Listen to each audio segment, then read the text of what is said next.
అధ్యాయంలో ఉన్నాం. వీళ్ళు ప్రయాణంలో ఉన్నారు. ఇంకా మోయా మైదానం దగ్గరికి రాలేదు. కాదేష్ బర్నేయలో ఉన్నప్పుడు మిరియం చనిపోయింది. మిరియం చనిపోయిన తర్వాత పరిస్థితి ఎలా ఉండిద్దంటే, కుటుంబంలో ఒక వ్యక్తి చనిపోయినప్పుడు చాలా దుఃఖంతో ఉండిద్దండి. మానసికంగా ఒకలాంటి వేదంతో ఉంటారు. అహరోను కానీ మోషే కానీ ఈ దుఃఖంలో ఉన్నప్పుడు ప్రజలు అది అర్థం చేసుకోపోగా వారికి ఏర్పడినటువంటి అసౌకర్యాన్ని బట్టి మళ్ళీ తిరుగుబాటు చేయడం ప్రారంభించారు.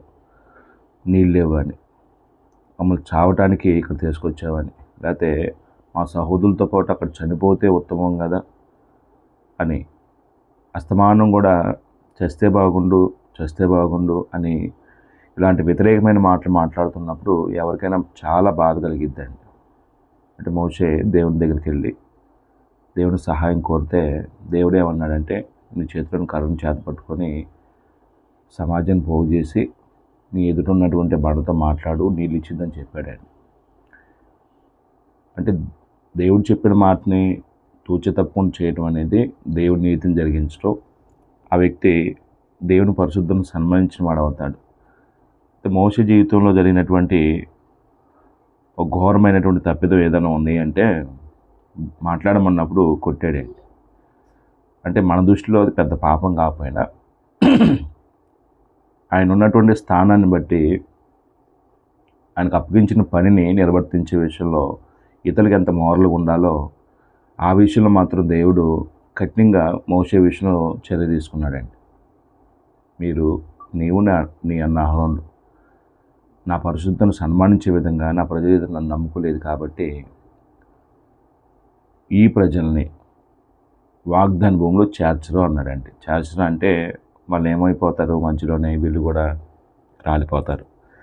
మోషే చేసిన తప్పిదాలు ఏంటండి? ఇక్కడ మనం చదువుకున్న భాగంలో ఒకటి, బండతో మాట్లాడమంటే బండను కొట్టాడు. ఎమోషనల్గా జరిగిన చర్య అయినా సరే. 2, ప్రజల్ని ద్రోహులారని కాని మాట పలికాడండి. అంటే దేవుని ప్రజల్ని ఎప్పుడు దూషించకూడదు. దేవుని ప్రజలను దూషిస్తే దేవుని దూషించినట్టుగా దేవుడు భావిస్తాడండి. మోషే తెలుసు. అయినప్పటికీ కూడాను కోపం చాలా అనర్థాలకు దారితీస్తుందనే మాట మనం చాలా సందర్భాలు వింటాం. తన కోపమే తన శత్రువు అని. కోపంలో మనిషి విచక్షణ కోల్పోతాడండి. మనిషి ఏం చేస్తాడో తెలియని పరిస్థితిలోకి వెళ్ళిపోతాడు. అంటే మోషే జీవితంలో ఇప్పుడే ఫస్ట్ టైం కాదు ఇలాగా తిరుగుబాటుకు గురవటం. అనేక సందర్భాలు తిరుగుబాటుకు గురయ్యాడు, తిరస్కారానికి గురయ్యారు, వ్యతిరేకంగా మాటలు పడ్డారు. అన్ని సందర్భాల్లో సహించి ఈ పరిస్థితికి వచ్చినప్పుడు మాత్రం తట్టుకోలేకపోయాడండి. మనం ఏ కారణం చేతైనా తప్పుగానే చూసినప్పుడు దేవుడు ఆ విషయంలో దోషినే అన్నాడు. అప్పుడు మోషే కండిషన్ ఏంటి? ఆయనకి 40 సంవత్సరాలు ఈ ప్రజలు నడిపిస్తున్నప్పుడు ఎన్ని కలలుగానే ఉంటాడండి.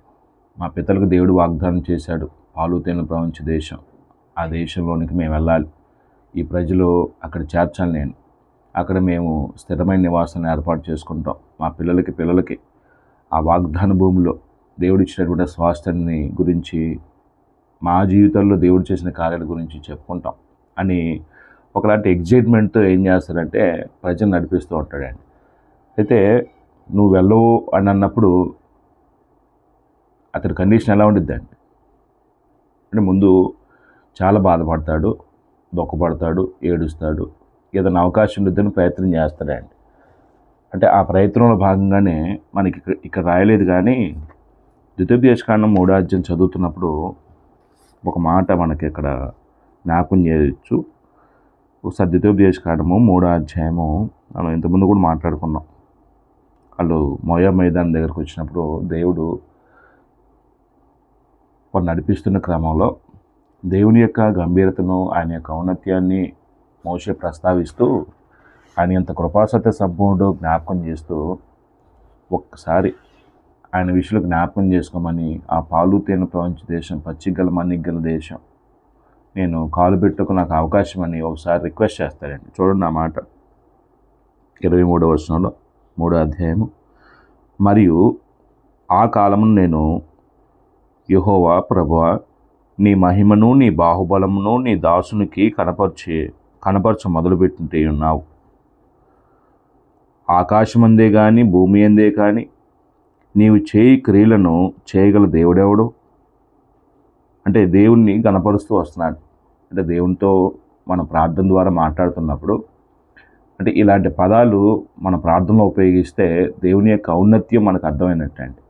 అంటే దేవుడు మనకి ఎంత అర్థమైతే ప్రార్థనలో అంత భావయుక్తమైన మాటలు వచ్చేటట్టు చేస్తాం. ఇక్కడ యెహోవా ప్రభువా, నీ మహిమను నీ బాహుబలమును నీ దాసునికి కనపరచ మొదలుపెట్టి ఉన్నావు. ఆకాశమందే కానీ భూమి అందే కానీ నీవు చేయు క్రియలను చేయగల దేవుడెవడు? నీవు చూపు పరాక్రమమును చూపగల దేవుడెవడు? నేను అద్దరికి విన్నవించుకుంటున్నాడు అండి. అంటే ముందేమో దేవుని గణపరుస్తూ దేవుని యొక్క మహత్యాన్ని కొనియాడుతూ ఔన్నత్యాన్ని ముందు ప్రస్తావించి ఇప్పుడు చిన్న విన్నపాన్ని తెలియపరుచుకున్నాడు. 25వ వచనంలో ఏమంటున్నాడంటే, నేను అద్దరికి వెళ్ళి యోర్దాను అవతలనున్న ఈ మంచి దేశమును మంచి మన్యమును ఆ లెబానోనును చూచునట్లు దయచేయమని నేను యెహోవాను బ్రతిమలాడుకొనగా. దేవుడు వద్దన్నప్పటికీ నువ్వు ప్రవేశించు అని చెప్పినప్పటికీ కూడాను మోషే యొక్క కల అండి. పాలు తేనెలు ప్రవహించే దేశం వెళ్ళాలి, పితరులకు వాగ్దానం చేసిన భూమిలో నేను కాలు పెట్టాలి. ఒక సుదీర్ఘమైన నిరీక్షణ అండి నాయకుడికి. ఎంత రిక్వెస్ట్ చేస్తున్నారు చూడండి. మంచి దేశం అన్నాడండి. మంచి మన్యమును ఆ లెబానోను చూచినట్లు దయచేయమని నేను యెహోవాను బ్రతిమలాడుకొనగా. దేవుడు అంటున్నాడు, యెహోవా మిమ్మును బట్టి, లేకపోతే అప్పుడు వాళ్ళు చేసినటువంటి మాటను బట్టి వాళ్ళు చేసిన కార్యం చెప్తున్నాడండి. యెహోవా మిమ్మును బట్టి నా మీద కోపపడి నా మనవి వినకపోయిను, మరియు యెహోవా నాతో ఇట్లను చాలును, ఇకను ఈ సంగతిని గురించి నాతో మాట్లాడవద్దు. అంటే ఈ పదం ఎలా అనిపిస్తుంది? చాలును అంటే ఇంక మాట్లాడొద్దు మనం అంటాం కదా, కొన్ని సందర్భాలు నోరు మూసుకో అని అంటాం కదా. ఆ మాటని దేవుడు ఏమన్నా అంటే చాలును అన్నాడండి. ఇంకా ఆ విషయంలో ఎప్పుడు కూడా ఏం చేయొద్దు అన్నాడండి. ఇక ఆ సంగతి గురించి నాతో మాట్లాడవద్దు అంటే ఇంకెప్పుడు ఆ సంగతి నా దగ్గర అడగొద్దు. అంటే దేవుడు ఒక విషయంలో డిసైడ్ అయితే ఇంక దాన్ని మార్చడానికి దేవుడి దగ్గర అడిగినా సరే దేవుడు దాన్ని ఏం చేయడంటే ప్లీజ్ అవ్వడండి. దీన్ని బట్టి మనం అర్థం చేసుకోవాల్సిన చిన్న సూత్రం ఏంటంటే, మోషే గొప్ప నాయకుడైనప్పటికీ కూడాను ప్రజలు నడిపించే విషయంలో ప్రజలకు వ్యతిరేకంగా కానీ దేవుని యొక్క చిత్తానికి వ్యతిరేకంగా కానీ ఏదైనా కార్యం చేస్తే దేవుడు దాన్ని ఏం చేయడంటే సహించేవాడు కాదు. అప్పుడు 14 నుంచి ఈరోజు చూస్తే ఏం రాసుకున్నారండి ఈ భాగాన్ని? 2 నుంచి 13 వరకు ఏం రాసుకున్నారండి?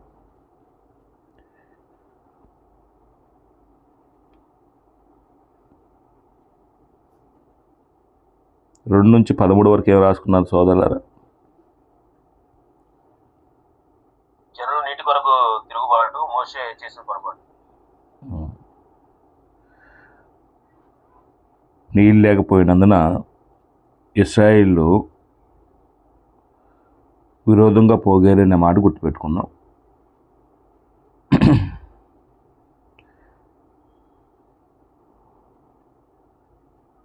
అంటే దీన్ని సపరేట్ చేసుకుందాం, లేకపోతే 2 భాగాలుగా రాసుకుందాం. ఎలాగంటే విరోధంగా పోగిందేమో 6వ వచనం వరకు రాసుకుందామండి. బండను కొట్టి పాపం చేసిన విషయమేమో 7 నుంచి సపరేట్ చేసుకుందాం, లేకుంటే 2 భాగాలుగా చేసుకుందాం. 1వ వచనంలోనేమో మిరియాము చనిపోవట, ఆమెను పాతిపెట్టుట, ఈ మాట చేత గుర్తుపెట్టుకోండి. 2 నుంచి 6 వరకు నీళ్లు లేకపోయినందున ఇశ్రాయేలీయులు మోషే అహరోనులకు విరోధంగా పోగేరి. నీళ్లు లేకపోయినందున ఇశ్రాయేలీయులు మోషే అహరోనులకు విరోధంగా పోగేరి.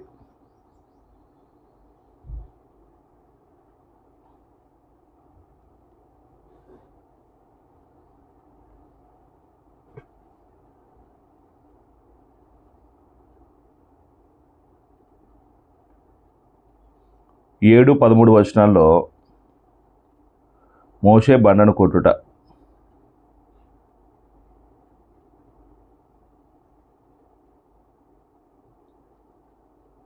మోషే బండను కొట్టుట.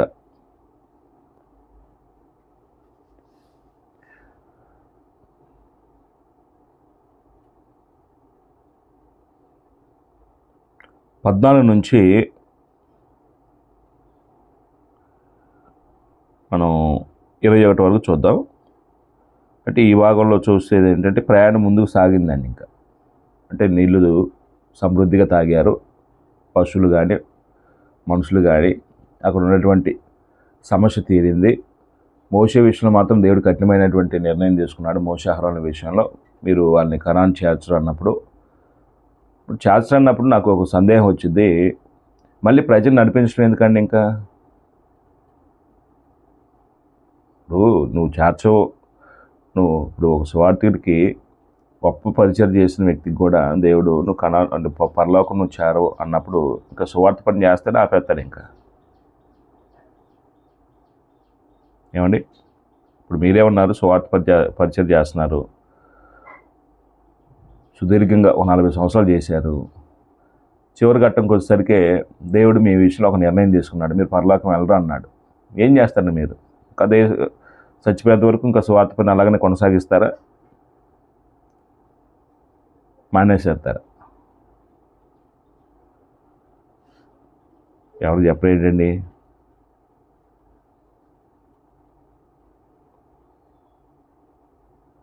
అంటే నేను మరమైన ప్రశ్న ఏమీ వేయలేదు. ఫలితం లేనప్పుడు ఎవరు చేయరు కదండి. ఫలితం లేనప్పుడు దానివల్ల ఏంటి ఉపయోగం అని ఇంకో పని చేసుకుంటాడండి మానేసేసి. దీనివల్ల లాభం లేదన్నప్పుడు అది మానేసేసి ఇంకో పని చేసుకుంటాడండి. కానీ మోషే యొక్క గొప్ప మనస్తత్వం ఏంటంటే, దేవుడు నువ్వు కానానులో ప్రవేశపెట్టను నిన్ను అని చెప్పినా సరే, దేవుడు అప్పగించిన పని దేవుడు అవకాశం ఇచ్చేంత వరకు ఆయన చేసుకుంటూనే వెళ్ళిపోతాడండి. అది మోషేలో ఉన్నటువంటి మంచి గుణం. అంటే మనం అలాగ ఆలోచించాం.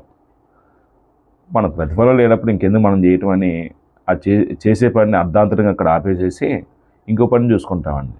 మనకు నచ్చినట్లుగా మనం జీవనాన్ని కొనసాగించడానికి ఇష్టపడతామండి. కానీ మోషే దగ్గర అలాంటి మనస్తత్వం లేదండి. దేవుడు ప్రవేశపెట్టడు, సరే దేవుడు ఎంతకాలం నడిపించడానికి అవకాశం ఇస్తాడో చూద్దాం, అంతవరకు వీళ్ళని నడిపించాలి కదా మరి. అప్పుడు ప్రయాణం ముందుకు సాగిందండి. ఇప్పుడు ఎటు వెళ్ళాలంటే వీళ్ళు ప్రయాణం ఎదోం మీదకి వెళ్ళాలి. అంటే వాస్తవానికి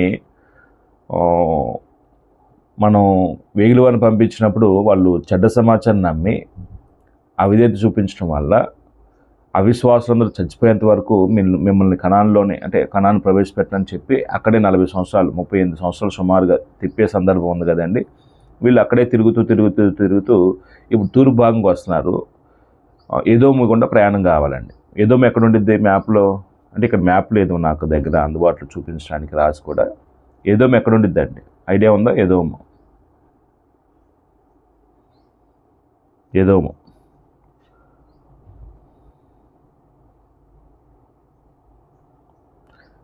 మీరు మృత సముద్రానికి దిగువ భాగం చూసినప్పుడు అక్కడ ఎదోము కనపడుద్దండి. మీరు బైబిల్ మ్యాప్లో కూడా చూస్తే లాస్ట్ 2వ మ్యాప్లో మీరు గమనిస్తున్నప్పుడు మృత సముద్రానికి దిగువన ఎర్ర సముద్రానికి తూర్పు వైపు కనపడిద్దండి ఎదోము అని. మోషే కాదేశ్ నుండి ఎదోము రాజు నద్దుకు దూతను పంపి, వీళ్ళు ఎక్కడ ఉన్నారు? కాదేశ్లో ఉన్నారు. ఎదోముకి ఏం చేశాడు? కొంతమంది మనుషులను దూతలను పంపించాడు. ఎందుకంటే దూతలను పంపి నీ సహోదరుడు ఇశ్రాయేలు, చిన్న ప్రశ్న వేస్తాను ఇప్పుడు, సోదరులు ఎవరుంటే చెప్పండి. సోదరులు ఎదోమీలు ఎవరండి? ఎదోమీలు ఎవరి సంతానం? సోదరులు ఎవరు ఉన్నారు అందుబాటులో? ఎదోమీలు ఎవరి సంతానం?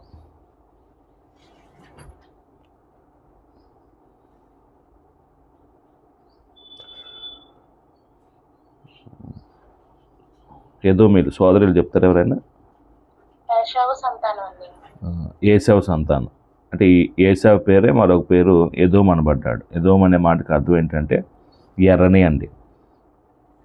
రైట్. అంటే ఇక్కడ అదే మాట ఉపయోగించాడు చూడండి. నీ సహోదరుడు ఇశ్రాయేలు అన్నాడండి.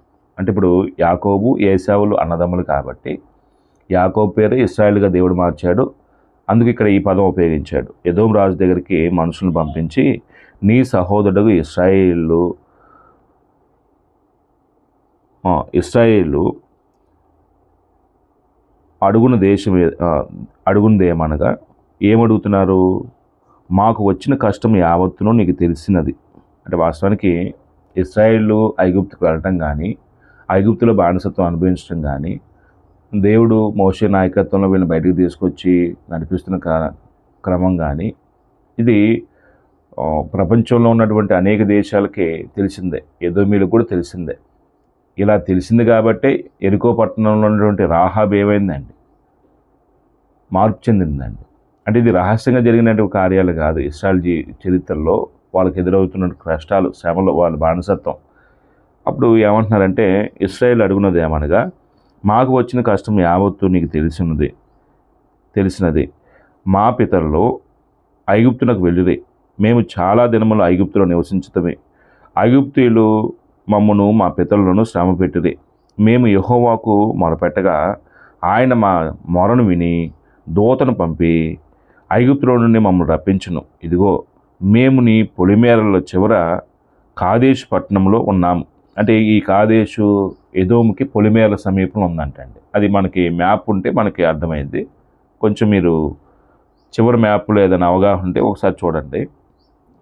అప్పుడు ఇంకో మాట చెప్పాడండి. ఏమన్నాడంటే ఇక్కడ 17వ వచనంలో మమ్మును నీ దేశంలో, అంటే ఇప్పుడు వీళ్ళ ప్రయాణం ఎటుకొని రావాలి అంటే ఎదోము మీదుగా, మొత్తం సముద్రం కింద ఎదోముడిది కాబట్టి ఎదోము మీదుగా ఇటు తిరిగి మోయాబు దగ్గరికి వచ్చేసి మోయాబు పైన వీళ్ళు యోర్దాన్ నదికి లోపలికి వెళ్ళిపోవాలండి. యోర్దాన్ దాటేసి కనాన్లో ప్రవేశపెట్టబడాలి. అయితే వీళ్ళ ప్రయాణం ఎదోము మీదకి రావాలి కాబట్టి ఇప్పుడు పర్మిషన్ తీసుకుంటున్నాడు. ఎందుకంటే ఇదంతా కూడా గొడవ. ఇప్పుడు వీళ్ళు లక్షల మంది ఉన్నారు ప్రజలు. ఇప్పుడు లక్షల మంది ఉన్నప్పుడు ఏ ఊరి మీద గుండా వెళ్తున్నప్పుడు, ఏ దేశం మీద గుండా వెళ్తున్నప్పుడు మార్గ మధ్యంలో ఆయాసం చేత కొంచెం నీళ్లు తాగుతారు. ఆహారం ఏదన్నా ఆకలేసినప్పుడు అక్కడ ఏదైనా తోటలు ఉంటే, ద్రాక్ష తోటలు కానీ అంజూరు తోటలు కానీ ఏదైనా ఉంటే ఆ ఫలాలు తింటారు. అందుకు ముందు పర్మిషన్ అడుగుతున్నారండి. అది ధర్మం.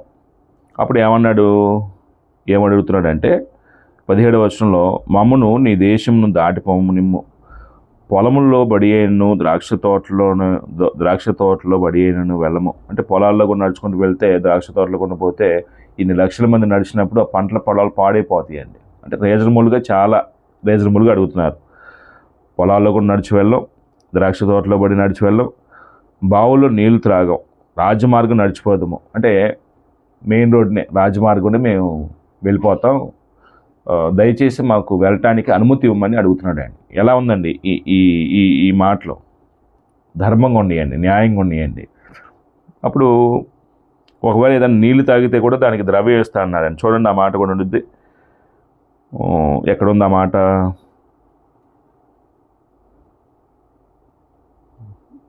నీళ్లు త్రాగము, రాజమార్గం నడిచదము, నీ పొలిమేరలు దాటు వరకు కుడివైపునైనను ఎడమవైపునైనను తిరగకుండా పోయేదమని చెప్పించేదను. అంటే ఎదోము రాజు దగ్గరికి, ఇక్కడ రాజు పేరు చెప్పలేదు కానీ మోషే ఏం చేశాడు, కాదేశ్ నుంచి ఇట్లా దూతలను పంపించేసి ఇట్లాగా మా పరిస్థితి నీకు తెలుసు, మేము ఎలాంటి శ్రమలు పొందాము, ఐగుప్తులో ఎలాంటి బాధలు పడ్డామో మీకు తెలుసు, మేము ఇలాగా దేవుడు వాగ్దానం చేసిన భూమికి వెళ్తున్నాం, ఇంకా మీకు సమీపంలో ఉన్నాం కాబట్టి మీ మార్గం గుండా, మీ దేశం గుండా వెళ్తున్నప్పుడు మీ పంట పొలాల్లో నుంచి వెళ్ళం, మీ ద్రాక్ష తోటల నుంచి వెళ్ళం, మీ బావులో నీళ్లు తాగం, మేమేం చేస్తామంటే రాజమార్గం వెళ్ళిపోతాం, దయచేసి మాకు వెళ్ళటానికి అనుమతి ఇవ్వు అని రిక్వెస్ట్ చేసినప్పుడు అటు కుడికి కానీ ఎడమకు కానీ తిరిగిపోం. అప్పుడు ఎదోమీయులు నీవు నా దేశంలో పడి వెళ్ళకూడదు అంటే ఇతను ఎంత మూర్ఖుడో చూడండి.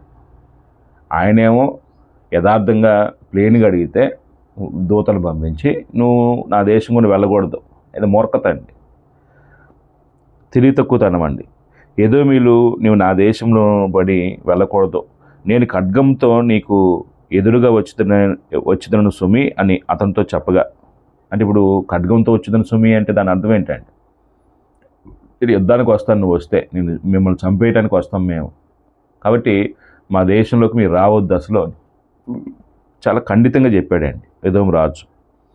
అప్పుడు 19వ వచనంలో, ఇశ్రాయేలు మేము రాజమార్గం వెళ్ళదము, నేనును నా పశువులు నీ నీళ్లు త్రాగిన ఎడల వాటి విచ్చుకొందమును, మరేమీ లేదు, కాలినడకనే దాటిపోవదము అంతే అని అతనితో చెప్పినప్పుడు అతడు నీవు రానేకూడదనను. అది చాలా మూర్ఖుడండి అతను. అంటే వాళ్ళు ఏమో చాలా ప్లీజ్ చేస్తున్నారండి, మేము రాజమార్గనే పోతాం, ఒకవేళ మా పశువులు కానీ మేము కానీ నీళ్లు తాగితే దానికి వెల చెల్లిస్తాం, దయచేసి మమ్మల్ని పోనివ్వని బతనాడుకుంటున్నారండి. చాలా పొలైట్గా మాట్లాడుతున్నారండి. వీళ్ళేమో, ఇతను కొంచెం మొర్కో ఒక్కరి బుద్ధుండి చూడండి, అలాంటి తత్వం అండి ఇతను ఎదోము రాజుది. సహోదరే కదా, పోనివ్వచ్చు కదా, కానీ ఆ మానవత్వ విలువలు లేవండి. అప్పుడు అంటున్నాడు, నీవు రానేయకూడదని నేను. 20వ వచనంలో ఇంకో మాట ఉందండి, ఏమంటున్నా అంటే, అంతటా ఎదోము బహుజనముతోనూ మహాబలముతోనూ బయలుదేరి, అంతటా ఎదోము అంటే ఎదోము అనే మాట ఎదోము రాజు ఏం చేస్తున్నాడో చెప్తున్నాడండి. బహుజనముతోనూ మహాబలముతోనూ బయలుదేరి వారికి ఎదురుగా వచ్చెను. ఎదోము ఇశ్రాయేలు తన పొలిమేరలో బడి దాటిపోవుటకు సెలవివ్వలేదు గనుక ఇశ్రాయేలు అతని యొద్ద నుండి తొలగిపోయేది. అంటే ఎంత మూర్ఖత అతను కనపరిచాడు చూడండి. ఏం రాసుకుందామండి ఈ పేరాన్ని? ఇశ్రాయేలు ఎదోము రాజు తన దేశం గుండా వెళ్ళనీయకుండుట. ఇశ్రాయేలులను ఎదోము రాజు తమ దేశం గుండా వెళ్ళనీయకుండుట. ఇశ్రాయేలులను ఎదోము రాజు తమ దేశం గుండా వెళ్ళనీయకుండుట.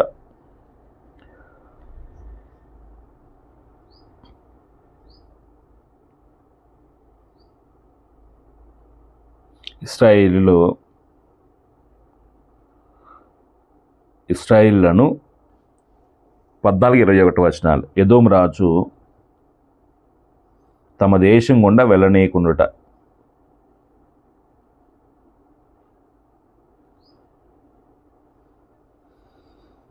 అప్పుడు ఈ పేరాలో మనం ఏ నీతి నేర్చుకోవచ్చు అండి?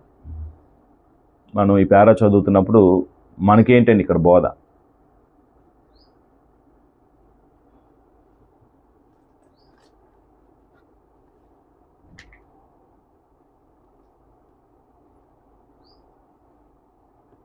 ఎవరైనా సహాయం కోరి వచ్చినప్పుడు సహాయం చేసే విషయంలో మనకి మేలు చేయటానికి చేతనైనప్పుడు ముఖం తిప్పుకోకూడదు అంటాడండి సామెతల్లో. వచనం గుర్తుందా? ఎవరికైనా వచనం గుర్తుందా?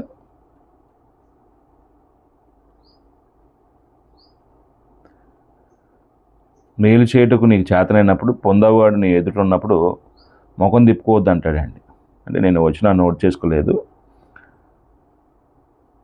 రక్త సంబంధుల మధ్య ఉండవలసింది ఏంటంటే ప్రేమాప్యతలు ఉండాలండి. ఒకళ్ళు ఇబ్బందులో ఉన్నప్పుడు మరొకళ్ళు ఏం చేయాలంటే చేతనైన సహాయం చేయాలండి. అంతే తప్ప వ్యతిరేకంగా మాట్లాడటం, వాళ్ళ మీద కక్ష సాధింపు చేయటం అది అనాగరికం అండి, మూర్ఖత అండి, అవివేకం అండి, అజ్ఞానం అండి. కాబట్టి ఈ స్టోరీలో మానవ సంబంధాల యొక్క విలువని మనం చూడవచ్చు. ఎవరైనా సహాయం కోరొచ్చినప్పుడు అతను సహాయం చేసే విషయంలో ముఖం తిప్పుకోకూడదు. అతని పట్ల మూర్ఖంగా మాట్లాడటం అది అవివేకం, అజ్ఞానం అయిద్దండి. కాబట్టి మనం మోషే పంపించిన దూతలేమో చాలా యథార్థంగా వాళ్ళు చాలా ప్లీజ్ చేయడానికి ప్రయత్నం చేశారు. కానీ అతను అంగీకరించే మనసు లేడు కాబట్టి మందుని వేసుకుని వచ్చాడండి పోనీయకుండా ఉండటానికి, యుద్ధం చేయటానికి. ఇంకా సహోదరులు కాబట్టి సహోదరులతో యుద్ధం చేసే మనసు లేక, వ్యతిరేకించలేక ఏం చేశారంటే ఇంకో మార్గం కూడా వెళ్ళిపోతారండి వాళ్ళు. కానీ దేవుడికి తెలుసండి, దేవుడు ఇది ఎదోమీయులకి ఈ చర్యని పాపంగా చూశాడండి. తర్వాత వీళ్ళకి శిక్ష విధిస్తాడండి ఎదోమీయులకి. ప్రభు చిత్తమైతే మనం తర్వాత పుస్తకాలు చదివినప్పుడు చదువుదాం. నేను ముగిస్తాను. సహోదరులకు సోదరిమణులందరికీ వందనాలు. అంటే మరి నిన్న ఆదివారం అని ఈరోజు జాయిన్ అవ్వలేదో చాలామంది మిస్ అయిపోయారండి. మరి ఇవాళ కారణం ఏంటో తెలియదు. ఎందుకు పొద్దున్నే మన సహోదరులు సోదరులు ఒక అర్ధగంట సమయాన్ని దేవుని వాక్యం నేర్చుకోవడానికి ఇవ్వలేకపోతున్నారండి. అంటే ఏ కారణం చేత నాకైతే తెలియదు, కానీ అంటే కొంచెం సంఘ సభ్యులన్నా కొంచెం నేర్చుకుంటే మనం ఆత్మీయంగా బతుకుతామండి. బయట ఉన్న వాళ్ళ సంగతి ఏమో కానీ సంఘ సభ్యులకి కొంచెం ఆ స్పిరిట్ ఉండట్లేదు. సోదరులకు ఆ సమయం ఇస్తూ నేను వాక్యాన్ని ముగిస్తాను. సోదరులకు అందరికీ వందనాలు. వరకు మనకు వాక్యాన్ని ఇచ్చిన ఆ సహోదరునికి వందనాలండి.